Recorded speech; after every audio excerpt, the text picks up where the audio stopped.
قرآن کی حقانیت ایک ایسی ہے کہ جو رب کا کلام ہے، اس میں تغیر و تبدل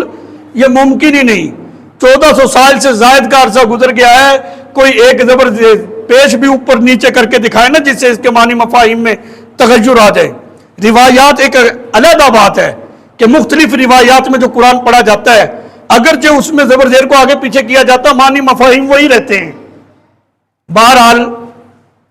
اس سے پتہ چلا کہ سب سے مضبوط دین دنیا میں روئے زمین پر جو انسان کو انسان بناتا ہے وہ اسلامی ہے۔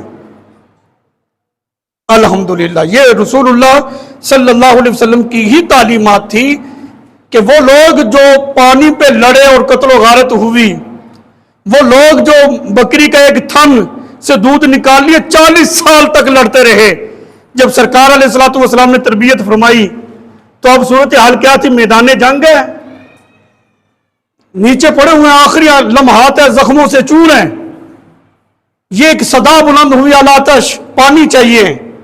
فوری طور پر پانی کا پیالہ